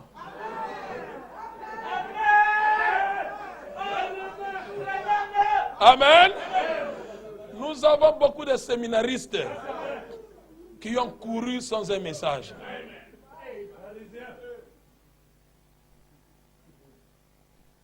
Paul, après avoir parcouru les hautes provinces de l'Asie, arriva à Éphèse. Ayant rencontré quelques disciples, il leur dit, avez-vous déjà reçu le Saint-Esprit depuis que vous avez cru? Il dit, on n'a jamais entendu parler qu'il y a un Saint-Esprit. De quel baptême avez-vous donc été baptisé? Il dit, baptême des gens. Il dit, oh, mais Jean a baptisé aux gens. Et dire aux gens de croire à celui qui est après lui. Ce baptême que vous avez pris, c'est un faux baptême. Vous devez reprendre le baptême. Il dit, vous devez reprendre. Même votre pasteur, il n'a pas le Saint-Esprit, il doit reprendre. On doit reprendre. Acte 19, hein? Paul les a rebaptisés tous. Pourquoi? Ils ont couru sans un message. Jésus en train de prêcher, en train de baptiser, allez, lui il part vite. Prêchez la parole. Ah, vraiment, il y a une église, mais ils ne connaissent pas ce que c'est le Saint-Esprit. Paul passe par là, il regarde, une grande église comme ça, vraiment. Le pasteur termine la prédication. On a un visiteur ici, notre frère. Frère, tu viens d'où? Il dit, c'est moi le frère Paul. Il dit, venez saluer l'église. Il monte en chair. Avez-vous déjà reçu le Saint-Esprit depuis que vous avez cru? Hein? Et le pasteur et les laïcs commencent à se regarder. Le Saint-Esprit. Le Saint-Esprit. C'est quoi encore le Saint-Esprit? Donc vous voyez que il y a des églises bien bâties, mais ils ne connaissent pas le Saint-Esprit. Donc si tu dis seulement que Branham c'est le Saint-Esprit, frère, vous voyez les fausses doctrines, frère. Nous ici, nous sommes contre la fausse doctrine. Oh, qu'est-ce que vous appelez fausse doctrine? Branham devient fausse doctrine. Voilà pourquoi les gens doivent être bien enseignés. Sinon, vous allez vous précipiter et ça serait horrible. Voilà pourquoi nous avons besoin de se tenir les uns les autres dans la main. Parce qu'il y a 5 ministères et chacun fait son petit métier. On met pierre sur pierre, l'autre vient, il met la pierre, l'autre vient aussi, il met la pierre, et c'est comme cela que nous évoluons. Mais si vous freinez, que les gens n'apportent pas la parole convenablement, vous voulez simplement que les séminaristes puissent monter en chair, les gens qui ont été éduqués par la théologie, alors les choses ne marcheront pas. Dieu a déjà maudit la dénomination. La dénomination ne vient pas de Dieu. Voilà pourquoi nous devons faire très attention. L'Église doit réellement savoir que nous sommes déjà dans la terre promise. On doit manger le blé du pays. On ne doit plus rester là à manger la manne. La manne, c'était la nourriture pour le désert. C'est la nourriture des anges. Mais, lorsque nous arrivons déjà dans le pays, mangeons le blé. Et pour que nous soyons forts. Frère Branham dit dans question et réponse numéro 2, paragraphe 49 à 51. Alors, d'être un théologien qui avait reçu une solide formation, ça n'avait aucun rapport. D'être doux et aimable, ça n'avait aucun rapport. Qu'est-ce qui le rendait différent? Il était la parole faite chair. Pas la parole pour le jour de Moïse. C'est Moïse qui était ce jour-là. Cette parole-là, pas la parole du jour de Noé. C'est Noé qui était la parole pour ce jour-là. La parole pour le jour d'Élie. C'est Élie qui était cette parole pour ce jour-là. Mais il était la parole au présent. Et eux, ils vivaient dans le passé. C'est ça le problème. Élie était la parole en son jour, pas au jour de Noé. Noé était la parole en son jour, pas au jour de Moïse. Moïse était la parole en son jour. Mais maintenant, quand nous montrons maintenant aujourd'hui, quand nous actualisons le message, que Branham c'est la parole aujourd'hui, les gens ont de la peine pour croire, pour dire amen à la parole. Alors que c'est frère Branham qui le dit. Donc c'est pour vous dire, il y en a certains qui ont pris le message comme couverture. Mais en réalité, ils ne croient pas le message. Ce sont des organisations, des ONG, des organisations non gouvernementales.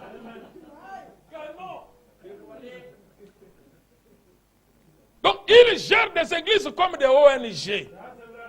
Ils n'ont rien à voir avec ce que Branham a dit. Donc, tu as des problèmes quand tu leur amènes Branham a dit, tu es déjà suspect. Là, tu n'es pas pour l'ONG. Mais Branham est la parole de Dieu aujourd'hui. Donc, tout ministre qui devait prêcher qui est William Branham. Donc l'église doit connaître son époux. L'époux de cet âge, l'époux de cette génération, celui qui te grossit, celui qui te met la semence. Ne nous amenez pas des enfants bâtards. Ce n'est pas possible. Voilà pourquoi on a des enfants, tu demandes, ah, ça c'est quoi? On lui montre la colonne. Ça c'est quoi au-dessus de la tête? Dibassi. Oh, Dibassi comment? la colonne de feu. Pourquoi? Parce que les parents ne savent pas enseigner aux enfants. Nous avons maintenant trop de bâtards.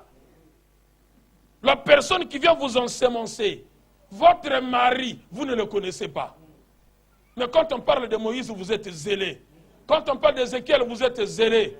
Quand on parle d'Abraham, vous êtes zélé. Mais votre propre époux, de l'âge, de la génération, vous le méprisez. Mais la parole, c'est ça. L'homme que Dieu a envoyé. Parce que Jésus a dit, celui qui reçoit celui que j'ai envoyé me reçoit.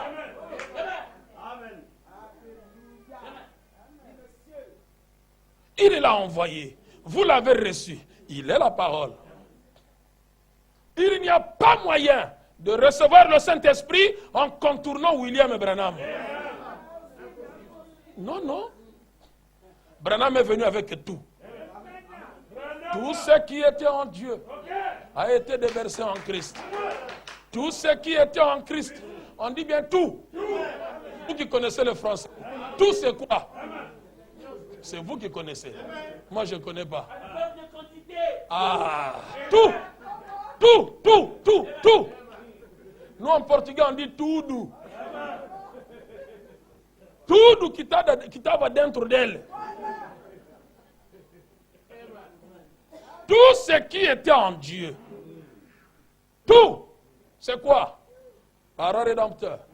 Le consolateur. Le Saint-Esprit. Amen. Le grand médecin. Tout a été déversé en Christ. Jésus est devenu le parole rédempteur, le consolateur, le grand médecin. Tout ce qui est en lui, déversé dans Branham. Alléluia. Ah. Là, ça donne la diarrhée spirituelle. Où est-ce qu'il veut nous amener? Je ne vous amène nulle part. Je répète le prophète.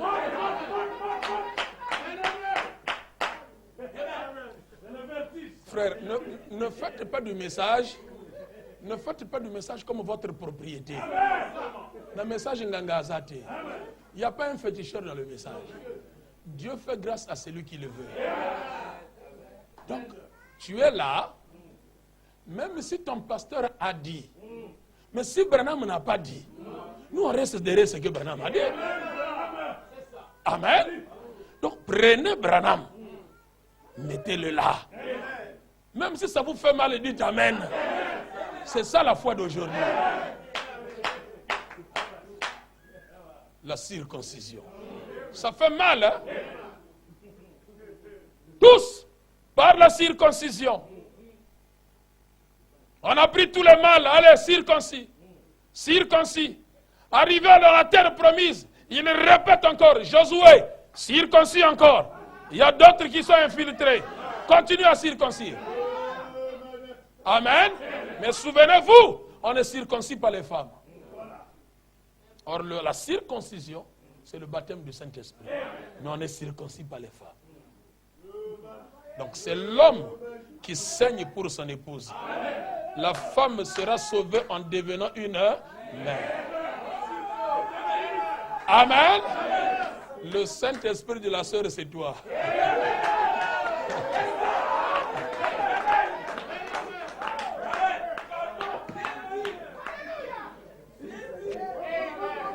Voilà pourquoi vous trouvez les sœurs, ils sont parfois charnels.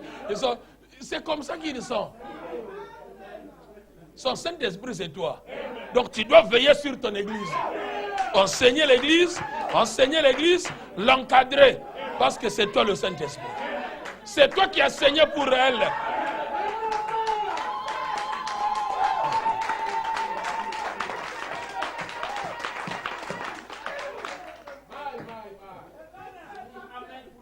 Amen.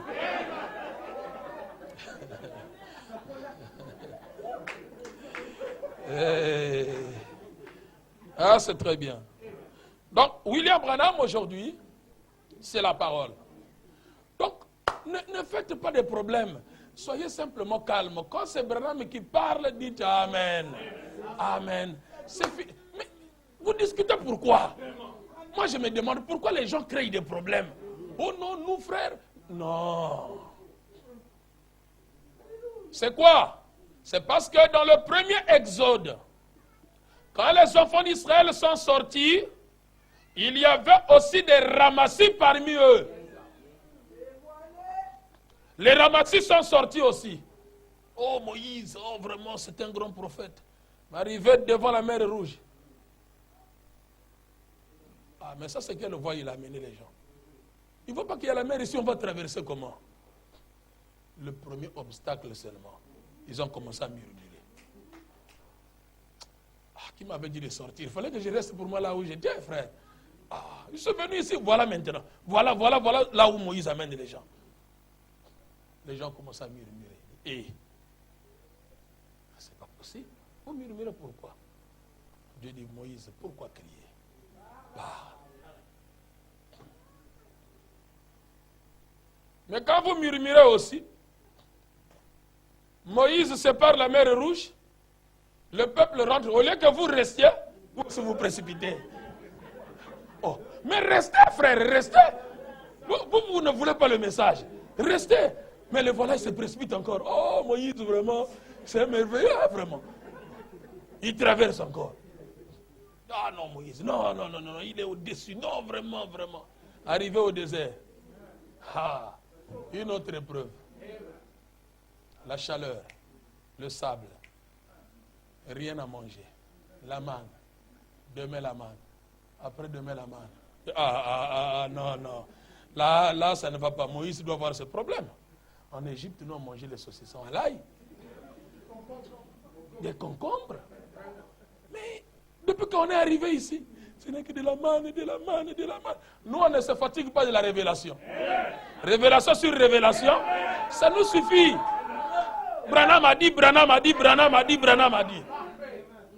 Mais les ramassis, oh non frère, il faut quand même répéter aussi, Jésus a dit, toujours Branham, quand on vient chez vous, c'est toujours Branham. Il dit, c'est toujours Branham. Parce que c'est lui qui est venu avec la parole. Dieu s'est voilé au travers de cet homme afin de nous donner la vie. Voilà pourquoi ceux de l'ancien temps, eux aussi ils étaient fiers de répéter Moïse. Moïse, un grand prophète. Moïse, non. Moïse, c'est bien. Mais nous aussi, pourquoi on ne peut pas faire la fierté de notre Père? Un prophète est plus que Moïse. Moïse n'avait même pas le Saint-Esprit. Mais Branham qui a eu la plénitude de la divinité. Moïse était le pauvre sous le sang de boucs et de taureaux. Et Branham est venu avec le sang du sacrifice suprême. Jésus vient, il prend de l'eau, il le transforme, ça devient le vin. Il prend le pain, il multiplie. Beaucoup d'acrobatie. Mais avec Branham, il prononce la parole. Toi, crois seulement. Mais c'est facile. Ça ne doit pas te faire du mal, ça doit se faire du bien. Car l'homme ne vivra pas de pain seulement, mais de toutes paroles qui sortent de la bouche de William Branham. Donc, quand on parle de la bouche de Dieu, automatiquement remplacer X par sa valeur, qui sort de la bouche de William Branham. Donc, toute la parole sort de la bouche de William Branham. Donc, quand Branham parle, c'est Dieu qui parle au travers de lui. Et quand cette parole sort, votre âme est alimentée. Vous écoutez vos noms. Voilà pourquoi vous criez Amen. Alléluia. Merci Seigneur. Parce que vos noms, le nom c'est la nature. La nature de la parole s'identifie avec cette parole. Et vous dites Amen. Je continue. La même chose se répète. Ça c'est la preuve du Saint-Esprit. C'est quand Dieu vous révèle et que vous voyez l'ainsi dit le Seigneur et que vous l'acceptez. Ce n'est pas ce que vous êtes, ni ce que vous avez été. ni rien de tout ça, mais ce que Dieu a fait pour vous maintenant. Voilà la preuve. Jésus a dit, il nous a indiqué, quelle est la preuve du Saint-Esprit? Jean 14, il a dit, j'ai beaucoup de choses à vous dire. Je n'ai pas le temps de le faire. Mais, lorsque le Saint-Esprit viendra, ça c'est Jésus qui parle. Hein? Lorsque le Saint-Esprit viendra, il vous dira, vous rappellera toutes choses dont je vous ai parlé. Et il vous annoncera aussi les choses à venir. Vous le voyez, je ne sais pas ce Saint-Esprit-là, quand il viendra, pour nous rappeler ce que Jésus avait dit, et nous annoncer les choses futures. Ça serait un esprit du haut de la chair en train de parler, ou ça serait une colombe, comme croient les catholiques. Ce Saint-Esprit-là, il viendra comment? Il dit, n'est-ce pas, voilà la preuve, c'est d'annoncer d'avance et d'avoir l'interprétation divine de la parole écrite. Or, c'est bien là la preuve que quelqu'un est prophète. Ça, n'est-ce pas, quand le Saint-Esprit sera venu. Amen. Il vient, il vous annonce ce que Jésus a dit, et il prophétise sur les choses qui doivent arriver. Et quand vous voyez cela, vous confirmez que ça c'est un vrai prophète. Donc ce prophète-là, il est le Saint-Esprit. Quand il vient, il vous rappelle, il vous ramène toujours à la parole. Ce n'est pas nous qui ramenons le prophète à la parole, mais c'est le prophète qui nous ramène à la parole. Parce qu'il y a des gens qui aiment ramener Branham dans la Bible. Non, ne le faites pas. On ne peut pas ramener Branham dans la Bible. Branham est sorti de la Bible. Toi, tu ne peux plus le ramener dans la Bible. Oh non, mais Branham a dit ça, c'est écrit où dans la Bible? Non, non. La Bible a parlé de lui, et lui, il interprète ce qui est écrit. Et toi, là où tu es, tu dis seulement Amen. Et c'est fini. C'est ça, l'histoire se répète. Ce qu'il a fait hier, c'est ce qu'il fait aujourd'hui. Frère Branham me dit, nous, en tant qu'enfants du temps du soir, nous sommes devenus les lumières du temps du soir. Parce que nous avions reconnu la présence de Dieu dans cet âge. Il dit, observez les œuvres. Ce qui se passe devant vous. Ne soyez pas incrédules. Car l'incrédulité n'arrête pas Dieu. L'incrédulité n'arrête que l'incrédule lui-même. Car vous connaîtrez la vérité. Et la vérité vous rendra libre. Que le Seigneur vous bénisse richement.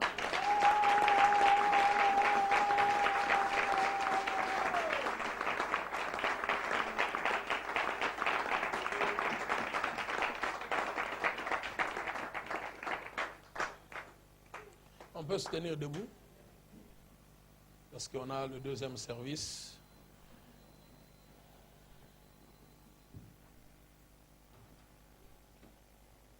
Avec nos têtes inclinées, nous allons murmurer ces cantiques. Oh, je l'aime.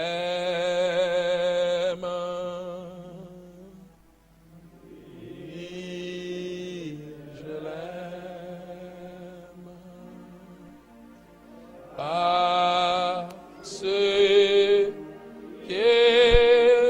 m'a aimé et m'a donné sa vie pour moi.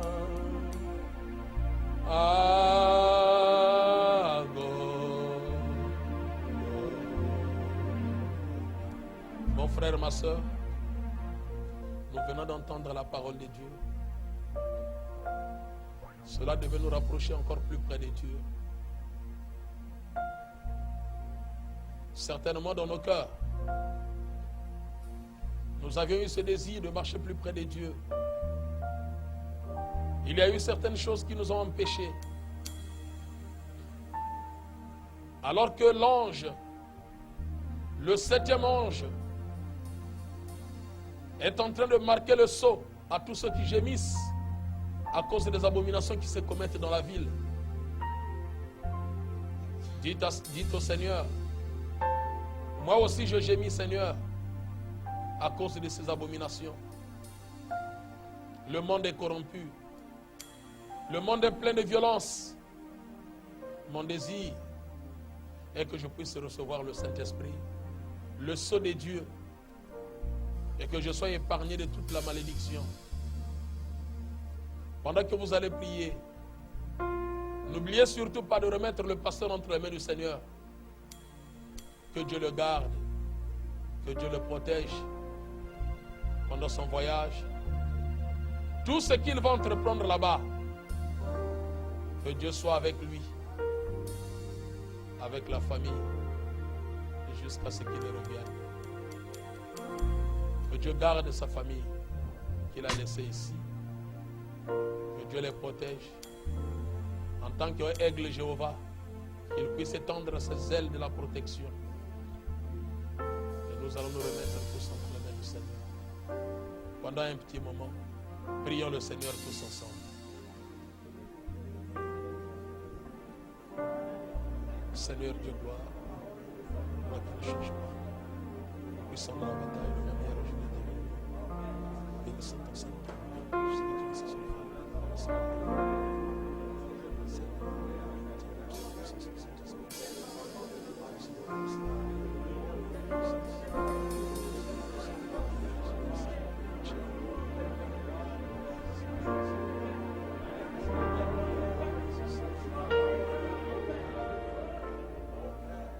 Éternel Dieu, notre Père, tu es le soutien de notre vie. Tu es l'alpha et l'oméga. Nous te bénissons pour le service de ce matin. Nous allons sortir pour revenir ce soir afin de continuer notre communion, Père. Continuons à t'adorer, Seigneur Jésus, parce que tu es le même hier, aujourd'hui, éternellement. Tu es notre Père et nous sommes tes enfants. Tu es notre Dieu et nous sommes ton peuple. Prends soin de nous, Seigneur. Souviens-toi du pasteur qui est absent. Sois avec lui pendant son séjour jusqu'à son retour, Père. Prends soin de sa petite famille qu'il a laissée, Seigneur Jésus. Et bénis toute l'assemblée. Ouvre chaque cœur qui est venu dans le but d'écouter ta parole. Et que cette parole puisse se faire chair en nous, Seigneur. Afin qu'il soit la véritable manifestation de la parole vivante du temps de soir. Nous sommes arrivés à la fin. Va avec tout un chacun. Pour l'amour de ton Seigneur. Dans le nom de Jésus-Christ. Amen. Dieu vous bénisse. Pour vous asseoir.